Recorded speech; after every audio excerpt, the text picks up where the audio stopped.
안녕하세요. 김태훈의 현명한 투자자 방송 시작하겠습니다.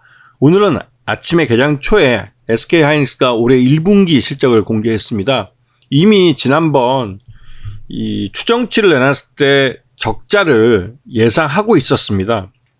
하지만 이 매출 외형이나 이 적자 폭이 우리들이 생각하는 것만큼 그 이상 심정적으로는 그렇게 느껴질 만큼 아주 더 나쁘게 나왔습니다.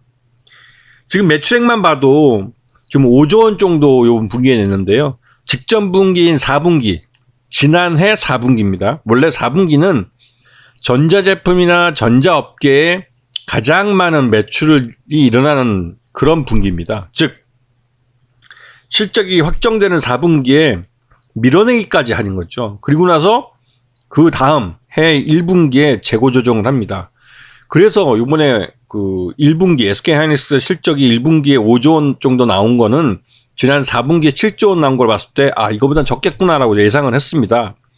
근데 이게 약 한 33% 줄어든 거고, 직전 연도인 그 2022년 1분기의 매출액은 12조 원이었었는데요. 거기에 비교해도 너무 줄어든 겁니다.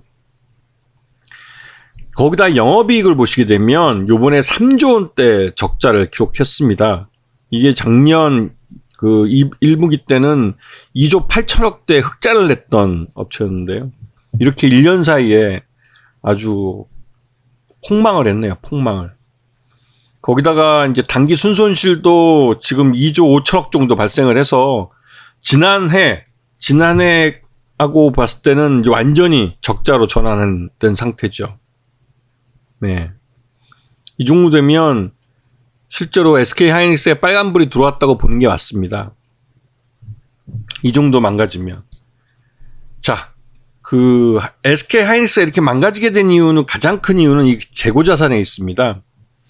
이 분기별로 재고자산이 늘어난 걸 보시면 지난 2021년 코로나가 한참일 때 대부분의 공장, 특히 중국 쪽에 있는 공장들이 셧다운되면서 더 이상 생산을 해도 이걸 사주는 쪽이, 그러니까 사주는 매수자들이 많이 급감을 했어요. 그래서 거기서 이제 생산량을 줄이고 그 하이닉스가 나름대로 이제 조정을 했었는데요.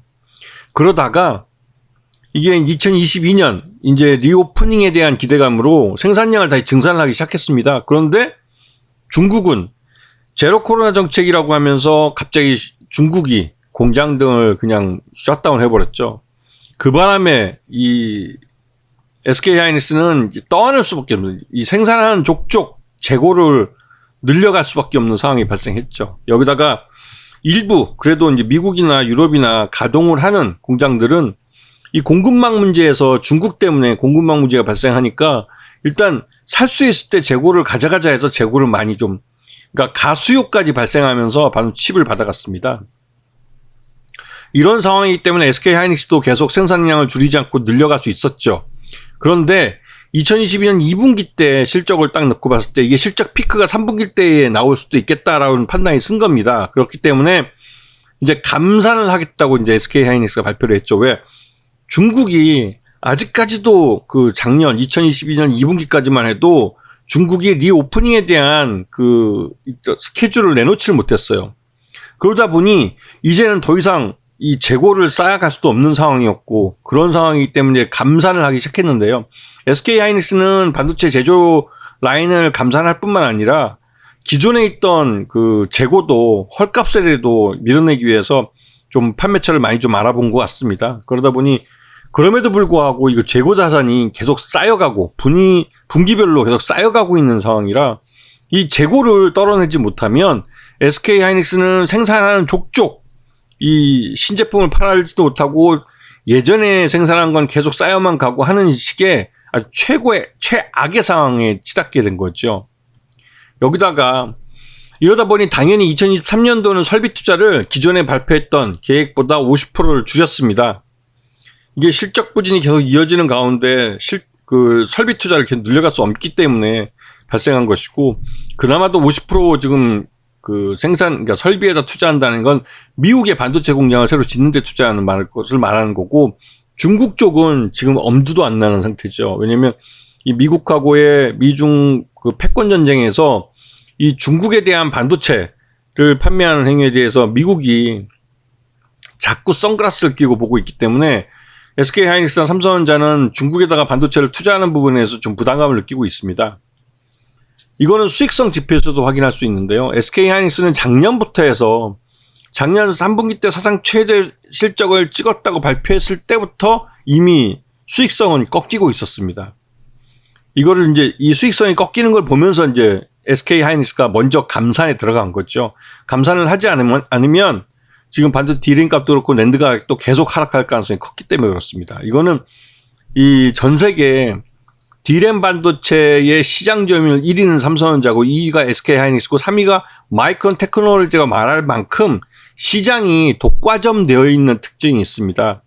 그래서 이 세 개 사업자가 그 공급하는 공급 물량이 전 세계 유통 물량의 거의 한 80% 정도를 차지하기 때문에 그 이 세 회사가 뭐 수량도 가격도 결정한다고 해도 과언이 아니에요. 그런데 이 세 회사가 모두 작년 같은 경우는 D램 반도체도 그렇고 낸드도 그렇고 자신들이 생산하는 것보다 수요가 따르지 않는다는 걸 알고 있었습니다. 하지만 이렇게 생산할 수 있었던 이유는 공급망 문제에 부담을 느낀 제조업체들이 일단 가수요를 발생시키면서 사줬기 때문에 그렇습니다. 하지만 어느 정도 가수요가 충족이 되고 재고 창고에 쌓여있는 그 재고들을 보면서 이제 신규로 매수하는 것을 줄이기 때문에 여기서 삼성전자나 SK하이닉스나 뭐 미국 마이크론 테크놀로지도 마찬가지고 생산하는 족족 재고로 쌓이게 되는 겁니다. 당연히 수익성은 나빠지죠. 이거는 이제 작년 D램 그 가격하고 낸드 가격의 흐름을 본 건데요. 특히 D램 가격 같은 경우 올 1분기까지 가격이 계속 내렸습니다. 올 1분기 실적에서 삼성전자는 이미 그 대규모 그 반도체 부문에서 대규모 적자를 발생시켰고 이에 대한 그 대응책으로 이 감산을 발표했습니다. 기존에는 작년 12월 달까지만 해도 삼성전자는 인위적인 그 감산은 없다는 식으로 말을 해왔지만 1분기 실적을 딱 놓고 봤을 때 반도체 쪽이 적자로 돌아서면 삼성전자 전체 실적이 적자로 돌아설 수 있기 때문에 그걸 막기 위해서 그 반도체 D램과 낸드에 대한 생산량 그 조절에 들어가겠다고 발표를 한 거죠. 거기에 대해서 SK하이닉스와 마이크론 테크놀로지가 쌍선두로 환영할 수밖에 없는 게 삼성전자 하나의 생산량이 거의 30% 정도를 차지하기 때문에 삼성전자가 이 감산에 동참하지 않으면 공급량이 줄질 않아요. 오히려 지난번에 작년 4분기 때 SK하이닉스가 이미 감산에 돌입했을 때 삼성전자는 감산을 하지 않고 있었기 때문에 오히려 SK하이닉스와 마이크론 테크놀로지에서 물건을 못 받은 그 사업자들이 그러니까 수요자들이 삼성전자를 찾아가서 삼성전자의 반도체를 D램을 구입했습니다. 그렇게 되면서 자연스럽게 SK하이닉스와 마이크론 테크놀로지의 시장 점유율이 줄어들 수밖에 없었죠. 하지만 이제 삼성전자도 감산에 돌입을 하면 이제는 진짜로 이 수요자 측인 전자회사들이 갖고 있는 재고가 너무 많다는 걸 삼성전자도 인정을 하는 겁니다. 자신들이 신규로 생산하는 것보다 그들이 창고에 쌓아놓고 있는 재고를 갖고 생산을 해도 삼성전자 물건을 반도체를 새로 사지 않아도 공장을 충분히 돌릴 수 있을 만큼 가수요로 그들의 재고 창고에 쌓여 있다는 거죠. 그런데 이제는 삼성전자도 SK하이닉스도 자신들의 재고 창고에 반도체 칩이 남아 도는 상황이 발생하고 있어요. 그렇기 때문에 당분간 D램 가격도 삼성전자가 이 D램에 대한 감산을 발표한 이후에 하락은 멈췄다고 하지만 이게 그렇다고 해서 반등이 나오지도 않습니다. 왜냐하면 여전히 이 공급이 많은 상태이기 때문에 그렇죠. 이 재고를 어떻게든 떨이를 해야 됩니다. 자, 그리고 삼성전자, SK하이닉스의 진짜 문제는 미국의 이 대중 반도체 수출 규제 때문에 삼성전자와 하이닉스가 전체 이 생산 능력이 한 40% 정도를 중국에서 생산하고 있는데 그리고 생산하는 40%의 대부분을 중국 시장에서 소비를 합니다. 그리고 한국에서 생산하는 반도체도 그 많은 수량 거의 40% 정도를 중국에다 수출을 하죠. 그런데 이거를 지금 미국이 못하게 하는 거예요. 중국에서 반도체를 생산하는 것도 첨단 반도체를 생산하는 것도 반대하고 한국에서 만들어서 중국으로 수출하는 것도 반대합니다. 뭐 어쩌라고요 그러면. 그러니까 미국이 자기네들 그 미중 패권 전쟁에서 자신들의 패권을 지키겠다고 또 그러니까 이 팬데믹 속에서 자신들이 생산 공급처를 자기네 미국 내에 갖고 있지 못하면 이런 비상시국에 남들한테 아쉬운 소리를 할 수밖에 남의 눈치를 볼 수밖에 없다는 걸 깨달은 거죠. 그래서 이 반도체와 같은 첨단 기술 분야는 미국 내에 생산을 하도록 계속 유도를 하는 겁니다. 그런데 여기에서 이제 이런 반도체 D램 분야, 특히 이제 그 낸드나 D램 같은 이 메모리 반도체 분야는 세계에서 우리나라 기업들이 1, 2위를 하기 때문에 이거에 대한 반도체 패권을 찾아오려면 1위든 2위든 이걸 깨부셔서 자신들의 미국 기업이 최소한 1위든 2위든 자리를 차지하게 만들어야 되는 겁니다. 그래서 세계 2위인 SK 하이닉스가 가장 위험하다는 거예요. 특히나 이 다른에 있는 이 SK 하이닉스가 미국 인텔로부터 인수한 낸드 공장은 아직 그 가격을 20억 달러 정도 되는 가격을 치르지 않은 상태입니다.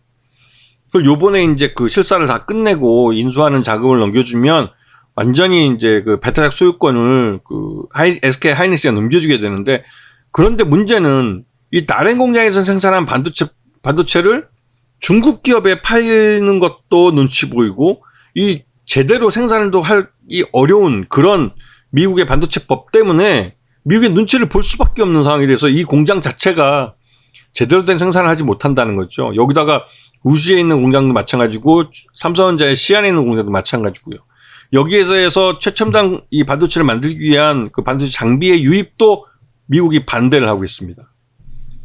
그리고 이러한 미국 반도체 기업의 지원금 법에 따라서 이제 지원금을 받게 되면 여러 가지 규제를 받게 되는데, 그 중에서 이제 중국에서 10년간 반도체 생산 능력 확대를 금지한다는 거, 특히 이 중에서도 첨단 반도체 분야에 대한 그 생산 능력 확대는 확실히 규제를 하고 있어요.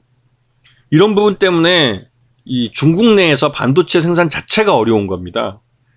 이 미국이, 그런데도 웃기는 거는 미국의 반도체 회사들이 미국에서 만든 반도체를 중국에 파는 건 뭐라 안 해요.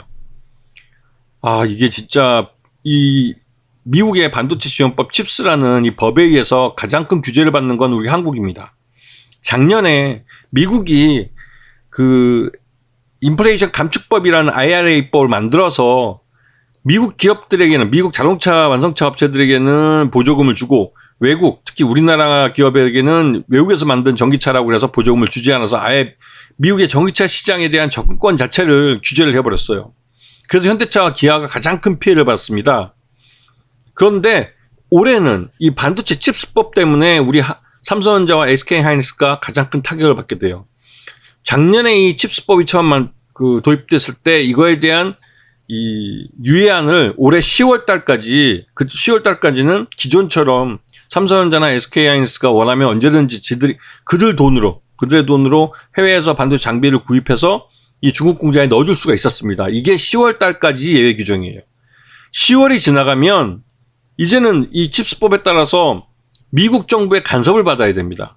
미국의 공장을 지으면서 미국 정부의 그 반도체 지원법에 따라서 보조금을 받았으면 이제는 미국 정부의 눈치를 보면서 중국에다가 생산시설도, 그러니까 설비도 넣어줘야 되고, 중국에 생산하는 그 반도체에 대한 종류나 뭐 어느 정도의 기술 수준인지 이런 부분을 다 미국 정부한테 까발겨야 돼요. 이거는 미국이 말하는 것은 자기들이 보조금을 줬기 때문에 미국 시민들이 낸 세금을 갖고 중국의 일자리를 창출하거나 중국에 좋은 일을 해줄 수 없다는 명분이지만, 사실상 중국에서 반도체를 생산하거나 중국 기업들에게 최첨단 반도체를 주지 말라는 소리예요. 팔지 말라는 소리죠. 이거는 한국 기업만 그런 거지, 미국 기업이 미국에서 만든 반도체를 파는 건 미국 정부가 오케이 해줍니다. 어차피 달러가 미국으로 들어오고 미국의 일자리를 늘리는 거니까. 이건 진짜 이기적인 거예요. 이건 무슨 한미동맹이고 나발이고 간에 이거는 불공정한 통상 정책입니다. 여기에 대해서 우리 정부가 분명히 미국에다 항의를 해야 되는데, 윤석열은 가서 이제 스테이크나 얻어먹고 오겠죠. 자, 보시면 SK 하이닉스가 1분기 실적을 아주 저조한 실적을 발표했습니다. 그리고 지난 4분기부터 해서 좀 적자로 돌아서 한 5조 원 정도 적자 연속되고 있는 상황인데요. 그런데 이제 실적이 바닥을 쳤다고 말하면서 플러스를 나타냈죠. 한 2% 정도 반등이 나왔었는데, 뭐 시간대에서 3%대까지도 반등세가 나왔습니다. 하지만 이런 게 지속되기는 어렵다는 거죠. SK 하이닉스는 지금 현재 상태에서 아주 서서히 죽어갈 거예요. 결국은 SK 하이닉스를 낸드하고 디램 반도체 두 개로 나눠서 각각 뭐 낸드는 그러니까 낸드는 원래 주인이었던 인텔에게 넘겨주고, 그리고 SK가 갖고 있던 그 분야도 같이 넘겨주든지요. 그리고 이 마이크론 테크놀로지가에게는 디램 반도체 부분을 넘겨주면 결국은 이 메모리 반도체 2위가 마이크론 테크놀로지가 될 겁니다. 결국 미국이 원하는 것은 이런 그림일 수도 있다는 생각이 들어서 SK 하이닉스는 아주 최악의 상황에 걸려 있는 거죠. 그래서 최태원 회장이 지금 상의 회장 하면서 지금 이 상위 회장 노릇하면서 전 세계 돌아다니고 대통령하고 같이 스테이크 먹으러 다니는 그럴 시간이 아니에요. 물론 전문 경영들이 있지만 최종적으로 오너십이 이러한 문제에 대해서 확실하게 자기 발언권을 내주셔야 됩니다. 그래서 미국에 갔을 때 윤석열 대통령한테도 그 미국에게 확실하게 얘기해서 반도체 지원법에서 칩스에서 우리에게 불리한 이 독소 조항들을 어떻게든 제거해야 됩니다. 그리고 그렇게 하는 것만큼 또 우리 다른 면에서 우리나라 한국 국내에서 생산되는 반도체나 이런 부분에 대해서 인센티브를 받든지 다른 대안을 뭐 내서야지, 지금처럼 그냥 앉아서 아무것도 안 하고 있다가 그냥 당하고만 있는데 꿈먹은 벙어리처럼 있는 건 어리석게 짝이 없는 거죠. 그리고 그렇기 때문에 SK 하이닉스 같은 업체는 굉장히 위험한 주식이에요. 똑같은 반도체고 대기업이고 글로벌 시장을 갖고 있다 할지라도 정책적으로 자기 공장을 제대로 운영도 못하고 가동도 못하면서 생산량도 함부로 늘리지 못하는, 마음대로 늘리지 못하는 그런 기업이라면 한계가 있는 거죠. 그렇기 때문에 SK 하이닉스는 이게 뜨거운 냄비 안에 뜨거운 물을 끓이고 있는데 그 안에 서서히 죽어가는 개구리가 같다는 생각이 좀 듭니다. 굉장히 조심하셔야 돼요. 아시겠죠? 자, 오늘 방송 여기서 마치겠습니다. 감사합니다.